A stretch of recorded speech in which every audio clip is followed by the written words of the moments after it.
جس دن سے نورانی قاعدہ وجود میں آیا اور اس کے علاوہ اور دیگر قواعد وجود میں آئے، اس کے مجھے ہوئے پڑھانے والے سامنے آئے، تو الحمدللہ پورے ملک میں تصحیح قرآن عام ہوا۔ آج ہم چاہے بھاگلپور چلے جائیں، بنگال آپ آئیے، یو پی چلے جائیے، کسی بھی صوبے میں آپ جائیں گے تو الحمدللہ وہاں قرآن پاک کو پڑھنے والے آپ کو اچھے ملیں گے، قرآن پاک کو پڑھانے والے اچھے ملیں گے۔ میرے بھائیوں، میں اس سرزمین پر بات کر رہا ہوں، بنگال کی سرزمین پر بات کر رہا ہوں۔ بڑی فکر تھی کہ ہمارا یہ دو خطہ بہار اور بنگال، یہاں قرآن پاک بہت زیادہ غلط پڑھا جا رہا ہے۔ قرآن پاک میں چند چیزوں کا اہتمام کیا جاتا ہے جس سے الفاظ اور معانی متاثر ہوتے ہیں براہ راست۔ قرآن پاک کے جو الفاظ ہیں اس سے تجوید و قرات کا تعلق براہ راست کا ہے، ایک ساتھ کا ہے، لازم ملزوم کا ہے۔ اس لیے جہاں مخارج کی رعایت نہیں ہوگی، صفات لازمہ کی رعایت نہیں ہوگی، یہ دو عناصر بہت بنیادی ہے، اس سے لفظ بدلتا ہے اور لفظ سے مراد الہی اللہ تعالی کی جو مراد ہے وہ مراد یکسر بدل جاتی ہے۔ میرے بھائیوں، آپ کو اندازہ ہوگا کہ اسی سرزمین بنگال کی ایک عورت، اس کا نام آپ لوگ جان لیجئے، میں آپ کو آج واپس اس کو آپ کو بتانے کے لحاظ سے، آپ کو واقفیت کرانے کے لحاظ سے میں آپ کو بتا رہا ہوں کہ ایک عورت یہاں سے مکے گئی، حج کرنے کے لیے گئی، اس عورت کا نام سولۃ النساء ہے۔ اللہ اکبر! وہ کتنی دیندار عورت ہوگی کہ انہوں نے اپنے حج کے پیسوں میں سے کچھ پیسے جب بچ گئے تو اس وقت وہ حضرات جو ہندوستان کی پیشانی سے اس داغ کو ختم کرنے کی کوشش کر رہے تھے کہ ہندوستان میں قرآن پاک غلط پڑھا جاتا ہے،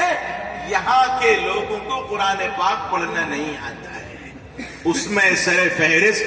حضرت مولانا رحمت اللہ صاحب کیرانوی ہیں۔ یہ حضرات کتنے اعلیٰ درجے کے ہوں گے، انہوں نے اللہ سے اس وقت جب کہ پوری دنیا خواب غفلت میں سو رہی ہو، اس وقت انہوں نے اللہ سے مانگا ہوگا، اے اللہ اس داغ کو آپ دھل دیجئے، اس داغ کو آپ ہمیشہ کے لیے ختم کر دیجئے۔ میرے بھائیوں، تو یہ صبح کا بھولا شام کو گھر آئے، اس کو بھولا نہیں کہتے ہیں۔ عربی کا ایک مقولہ ہے، کل شیء یرجع الی اصلہ، کل شیء یرجع الی اصلہ۔ ہمارے جو ساتھی لوگ ہیں، ہمارے جو قرہ حضرات ہیں اور ہمارے جو بچے جو جامعۃ القراء سے پڑھے ہوئے ہیں، ان سے میں نے تذکرہ کیا کہ اس سرزمین کی تاریخ، جہاں تک سولۃ النساء بیگم علیہ الرحمہ کی ہو یا حضرت قاری صدیق میمن سنگھی کی ہو، یہ حضرات فرما رہے تھے، ہمارے بچے فرما رہے تھے کہ حضرت یہ جو میمن سنگھی ہے، آج بھی یہاں سے آپ جائیے ادھر بنگال اس طرف چلے جائیے تو وہاں آج بھی جو گاؤں ہے، اس گاؤں کا ہر بچہ بہترین حسن صوت کا مالک ہے، حلو صوت کا مالک ہے، رسیلی آواز کا مالک ہے، شاندار آواز کا مالک ہے۔ میرے بھائیوں، اس موقع سے جب یہاں سے حضرت قاری صدیق میمن سنگھی لکھنؤ گئے تھے اور وہاں انہوں نے ایک مسجد میں مغرب کی نماز پڑھائی تھی. مغرب کی نماز میں حضرت قاری عبد المالک صاحب رحمت اللہ علیہ کے تلامذہ نے حضرت کو کہا کہ حضرت آج تو عجیب ہوا, آج تو ہم نے ایک ایسے قاری سے ہم نے نماز پڑھی, ہم نے اس کی تلاوت سنی, اور تلاوت ایسی تلاوت تھی جو براہ راست دل کو دستک دے رہے تھے, آنکھیں اشکبار ہو رہی تھی, آنکھیں بے اختیار ہو رہی تھی, ایسی تلاوت تھی. حضرت نے اس بچے کو بلایا اور بلا کر جب اسے سنا حضرت قاری صدیق میمن سنگھی علیہ الرحمہ سے, حضرت قاری عبد المالک صاحب رحمت اللہ علیہ اس فن کے شہسوار وہ خود متاثر ہوئے اور کہنے لگے بیٹے اس فن کی تکمیل کرو. میں آپ کو یہ بتانا چاہتا ہوں کہ یہ جو کچھ محنت ہو رہی ہے, آج اللہ نے ہمیں وہ دن دکھایا کہ یہاں الحمدللہ اس کی محنت ہو رہی ہے اور اس مشن کو عام کرنے کی فکر ہو رہی ہے کہ پورے بنگال کے ہر گھر میں صحت قرآن کی فضا کیسے جاری ہو, کیسے یہ فیض عام و تام ہو. الحمدللہ آج ان حضرات کی کڑھن اور فجر سے پہلے والی جو برکت والا وقت ہوتا ہے, اس وقت انسان جب اللہ سے کہہ دیتا ہے کہ اللہ مجھے یہ چاہیے, مجھے یہ چاہیے, مجھے یہ چاہیے, انسان جب اپنے رب سے مناجات کرتا ہے تو اللہ تعالی اس کے مناجات کو قبول فرماتا ہے. آج آپ نے دیکھا کہ یہ 100 بچوں میں 40 بچے کا انتخاب, پھر 40 میں سے ہم ابھی نمبر دینے میں ہم پریشان ہو رہے تھے. ہمارے جو قاری عبداللہ صاحب ہیں اور یہ بندے گنہگار ہیں, یہ نمبر ہم نے جو دیا ہے اس نمبر میں الحمدللہ تقریباً نمبر جو ہے میل کھاتا ہے. بہرحال تو میں آپ کو یہ بتا رہا ہوں کہ یہ اس خطے کا فیض ہے. آج وہ عورت سعودۃ النساء اپنے قبر میں ان کی روح خوش ہو رہی ہوگی کہ میری جو دلی تمنا تھی, میری دلی تمنا یہ تھی کہ بھائی مکے میں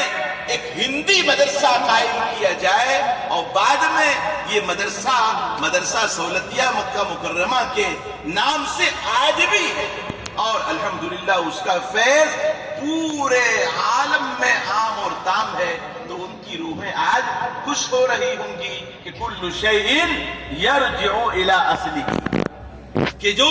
ہماری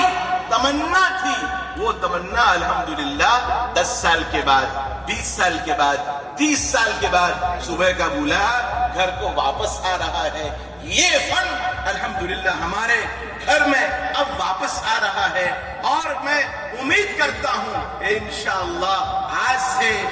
2 سال کے بعد, 3 سال کے بعد, 4 سال کے بعد یہاں صحت قرآن کا غلغلہ ہوگا انشاءاللہ. قرآن پاک کی بہترین آواز انشاءاللہ ہر گھروں سے گونجے گی. میں اخیر میں ہمارے مفتی ممتاز صاحب اور ہمارے حضرت قاری اسماعیل صاحب بسم اللہ دامت برکاتہم اور یہاں کے جتنے سارے علماء ہیں, میں سب کو مبارکبادی پیش کرتا ہوں. اور اخیر میں حضرت کی ہدایت ہے, ہم نے جو نمبر ہم نے دیے ہیں انشاءاللہ یہ سب جو ہیں یہاں 2-3 دن میں ہم لوگ اس کو مکمل لکھیں گے, اور دیکھ کر کے کانفرنس میں جو ہے آپ کو پریس کانفرنس میں انشاءاللہ آپ کو جو ہے اعلان کر دیا جائے گا, ٹاپ 10 کا اعلان انشاءاللہ کر دیا جائے گا. اللہ تعالیٰ سے دعا کرتا ہوں کہ اللہ تعالیٰ ہمیں اور آپ کو اس بات پر عمل کرنے کی توفیق عطا فرمائے. وآخر دعوانا الحمدللہ.